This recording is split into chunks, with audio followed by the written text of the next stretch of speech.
श्री गणेशाय नमः। हर हर महादेव, देवों के देव महादेव।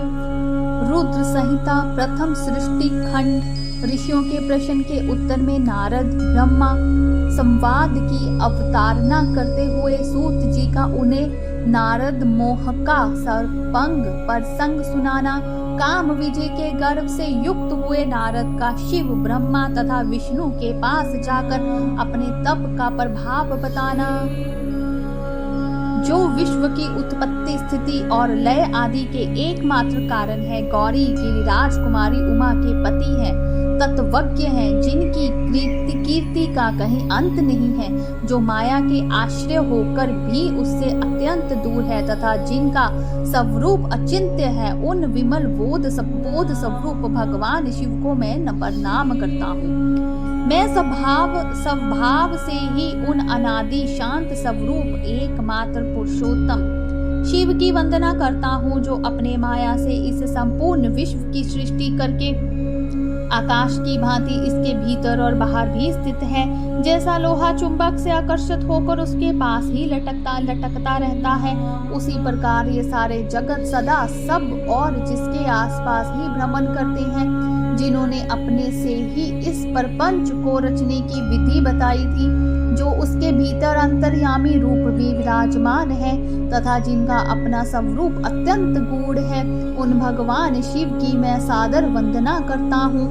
व्यास जी कहते हैं, जगत के पिता भगवान शिव, जगत माता कल्याणमयी पार्वती तथा उनके पुत्र गणेश जी को नमस्कार करके हम इस पुराण का वर्णन करते हैं। एक समय की बात है, नैमिषारण्य में निवास करने वाले शौनक आदि सभी मुनियों ने उत्तम भक्ति भाव के साथ सूत जी से पूछा। ऋषि बोले, महाभाग सूत जी, विद्वेश्वर संहिता की जो साध्य साधना खंड नाम वाली शुभ एवं उत्तम कथा है, उसे हम लोगों ने सुन लिया। उसका आदि भाग बहुत ही रमणीय है तथा वह शिव भक्तों पर भगवान शिव का वात्सल्य स्नेह प्रकट करने वाली है।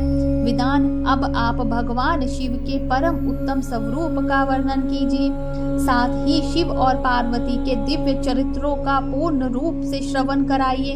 हम पूछते हैं, निर्गुण महेश्वर लोक में सगुण रूप कैसे धारण करते हैं? हम सब लोग विचार करने पर भी शिव के तत्व को नहीं समझ पाते।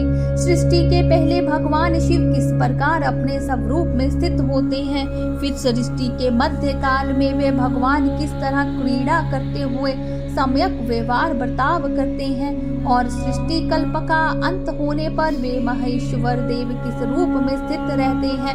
लोक कल्याणकारी शंकर कैसे प्रसन्न होते हैं, और प्रसन्न हुए महेश्वर अपने भक्तों तथा दूसरों को कौन सा उत्तम फल प्रदान करते हैं, यह सब हमसे कहिए। हमने सुना है कि भगवान शिव शीघ्र प्रसन्न हो जाते हैं। वे महान दयालु हैं, इसीलिए अपने भक्तों का कष्ट नहीं देख सकते। ब्रह्मा, विष्णु और महेश ये तीन देवता शिव के ही अंग से उत्पन्न हुए हैं। उनके प्रकट्य की कथा तथा उनके विशेष चरित्रों का वर्णन कीजिए। प्रभु, आप उमा के आविर्भाव और विवाह की भी कथा कहिए। विशेष गत्य उनके गृहस्थात्मक धर्म का और अन्य लीलाओं का भी वर्णन कीजिए। निष्पाप सूत जी, हमारे प्रश्न के उत्तर में आपको ये सब तथा दूसरी बातें भी अवश्य कहनी चाहिए। सूत जी ने कहा, मुनीश्वरों, आप लोगों ने बड़ी उत्तम बात पूछी है। भगवान सदाशिव की कथा में आप लोगों की जो आंतरिक निष्ठा हुई है, उसके लिए आप धन्यवाद के पात्र हैं। ब्राह्मणों, भगवान शंकर का गुणानुवाद सात्विक, राजस और तामस तीनों ही प्रकृति के मनुष्य को सदा आनंद प्रदान कराने वाला है। पशुओं की हिंसा करने वाले निष्ठुर कसाई के सिवा दूसरा कौन पुरुष उस गुणानुवाद को सुनने से ऊब सकता है? जिनके मन में कोई तृष्णा नहीं है, ऐसे महात्मा पुरुष भगवान शिव के उन गुणों का गान करते हैं, क्योंकि वह गुणावली संसार रूपी रोग की दवा है। मन तथा कानों को प्रिय लगने वाली और संपूर्ण मनोरथ को देने वाली है। ब्राह्मणों, आप लोगों के प्रश्न के अनुसार मैं यथा बुद्धि प्रयत्न पूर्वक शिव लीला का वर्णन करता हूँ। आप आदर पूर्वक सुने। जैसे आप लोग पूछ रहे हैं उसी प्रकार देव ऋषि नारद जी ने भी शिव रूपी भगवान विष्णु से प्रेरित होकर अपने पिता से पूछा था। अपने पुत्र नारद का प्रश्न सुनकर शिव भक्त ब्रह्मा जी का चित्त प्रसन्न हो गया और वे उन मुनि शिरोमणि को हर्ष प्रदान करते हुए प्रेम पूर्वक भगवान शिव के यश का गान करने लगे। एक समय की बात है, मुनि शिरोमणि विप्रभ नारद जी जो ब्रह्मा जी के पुत्र हैं, विनिश्चित हो तपस्या में मन लगाया। हिमालय पर्वत में कोई एक गुफा थी जो बड़ी शोभा से संपन्न दिखाई देती थी। उसके निकट देव नदी गंगा निरंतर वेग पूर्वक बहती थी। वहाँ एक महान दिव्य आश्रम था जो नाना प्रकार की शोभा से सुशोभित था। दिव्यदर्शी नारद जी तपस्या करने के लिए उसी आश्रम में गए। उस गुफा को देखकर मुनिवर नारद जी बड़े प्रसन्न हुए और सुदीर्घ काल तक वहां तपस्या करते रहे। उनका अंतकरण शुद्ध था। वे दृढ़ता पूर्वक आसन बांधकर मौन हो प्राणायाम पूर्वक समाधि में स्थित हो गए। ब्राह्मणों, उन्होंने वह समाधि लगाई जिसमें ब्रह्मा का साक्षात्कार कराने वाला अहम ब्रह्मस्मि मैं ब्रह्म हूँ वह विज्ञान प्रकट होता है। मुनीवर नारद जी जब इस प्रकार तपस्या करने लगे उस समय यह समाचार पाकर देवराज इंद्र कांप उठे। वे मानसिक संताप से विहल हो गए। हे नारद मुनि, मेरा राज्य लेना चाहते हैं। मन ही मन ऐसा सोचकर इंद्र ने उनकी तपस्या में विघ्न डालने के लिए प्रयत्न करने की इच्छा की। उस समय देवराज ने अपने मन से कामदेव का स्मरण किया। स्मरण करते ही कामदेव आ गए। महेंद्र ने उन्हें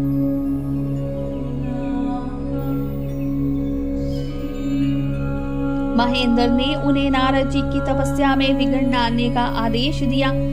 यह आज्ञा पाकर कामदेव वसंत को साथ ले बड़े गर्व से उस स्थान पर गए और अपना उपाय करने लगे। उन्होंने वहां शीघ्र ही अपनी सारी कलाएं रच डाली। वसंत ने भी मदमत्त होकर अपना प्रभाव अनेक प्रकार से प्रकट किया। मुनिवरों, कामदेव और वसंत के अथक प्रयत्न करने पर भी नारद मुनि के चित्त में विकार नहीं उत्पन्न हुआ। महादेव जी के अनुग्रह से उन दोनों का गर्व चूर्ण हो गया।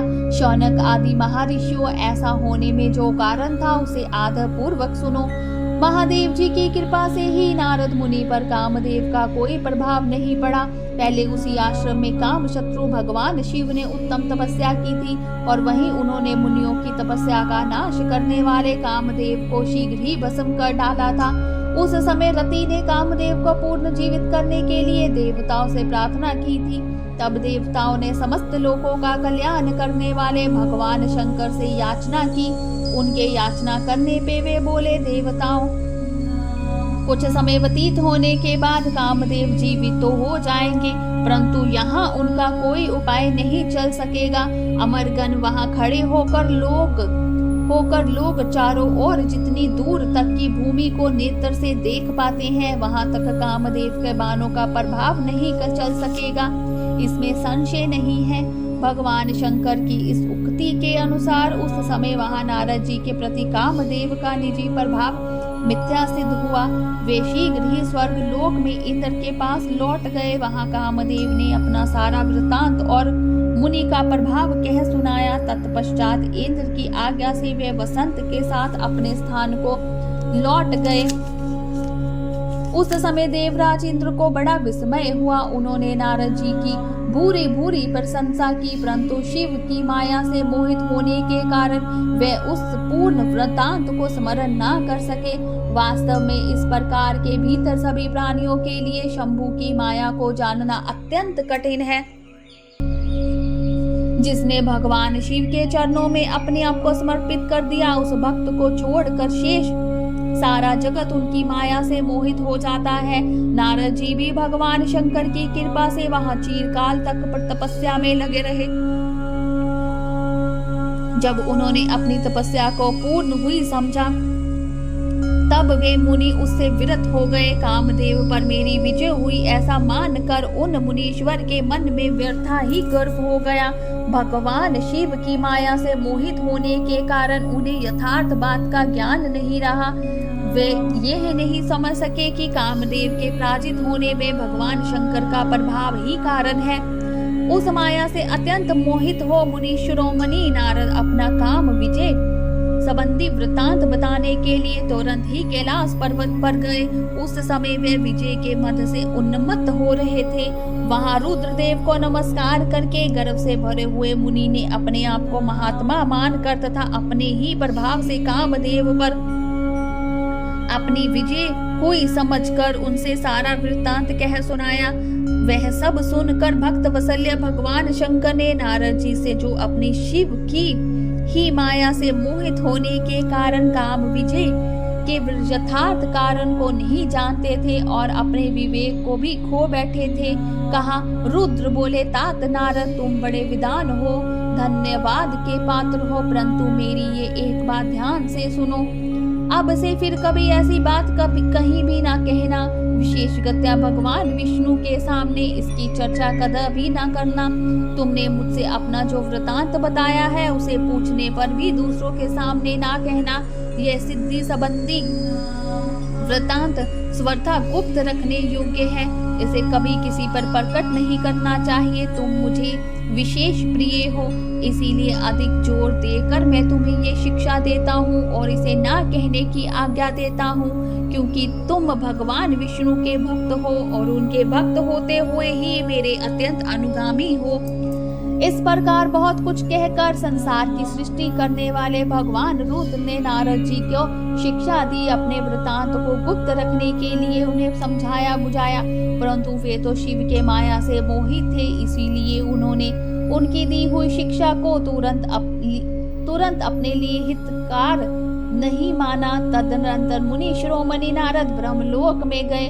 वहां ब्रह्मा जी को नमस्कार करके उन्होंने कहा, पिताजी मैंने अपने तपोबल से कामदेव को जीत लिया है। उनकी वह बात सुनकर ब्रह्मा जी भगवान शिव के चरण विवादों को चिंतन किया और सारा कारण जानकर अपने पुत्र को यह सब कहने से मना किया, परंतु नारद जी शिव की माया से मोहित थे, अतः उनके चित्त में मद का अंकुर जम गया था, उनकी बुद्धि मारी गई थी। इसीलिए नारद जी अपना सारा वृतांत भगवान विष्णु के सामने कहने लगे। नारद मुनि को आते देख भगवान विष्णु बड़े आदर से उठे और शीघ्र ही आगे बढ़ के उन्होंने मुनि को हृदय से लगा लिया। मुनि के आगमन का क्या हेतु है इसका उन्हें पहले से ही पता था। नारद जी को अपने आसन पर बिठाकर भगवान शिव के चरण बिंदों का चिंतन करके श्री हरि ने उनसे पूछा। भगवान विष्णु बोले, तात कहाँ से आते हो, यहाँ किस लिए तुम्हारा आगमन हुआ। मुनि श्रेष्ठ तुम धन्य हो, तुम्हारे शुभगामन से मैं पवित्र हो गया। भगवान विष्णु का वचन सुनकर गर्व से भरे हुए नारद मुनि मद से मोहित होकर अपना सारा वृतांत बड़े अभिमान के साथ कह सुनाया। नारद मुनि का वह अहंकार युक्त वचन सुनकर मन ही मन भगवान विष्णु ने उनकी काम विजय की यथार्थ कारण को पूर्ण रूप से जान लिया। तत्पश्चात श्री विष्णु बोले, मुनि श्रेष्ठ तुम धन्य हो, तपस्या के तो भंडार ही हो, तुम्हारा हृदय भी बड़ा उदार है। मुने, जिसके भीतर भक्ति ज्ञान और वैराग्य नहीं होते उसी के मन में समस्त दुखों को देने वाला काम मोह आदि विकार शीघ्र उत्पन्न होते हैं। तुम तो नैष्ठिक ब्रह्मचारी हो और सदा ज्ञान वैराग्य से युक्त रहते हो, फिर तुम में काम विकार कैसे आ सकता है। तुम तो जन्म से ही निर्विकार तथा शुद्ध बुद्धि वाले हो। श्री हरि की कही हुई ऐसी बहुत सी बातें सुनकर मुनि शिरोमणि नारद जोर जोर से हंसने लगे और मन ही मन भगवान को प्रणाम करके इस प्रकार बोले। नारद जी ने कहा, स्वामिन अब मुझ पर आपकी कृपा है। तब बेचारा कामदेव अपना क्या प्रभाव दिखा सकता है। ऐसा करके भगवान के चरणों में मस्तक झुकाकर इच्छा अनुसार विचरने वाले नारद मुनि वहां से चले गए। बोलिए शंकर भगवान की जय, उमापति महादेव की जय, हर हर महादेव।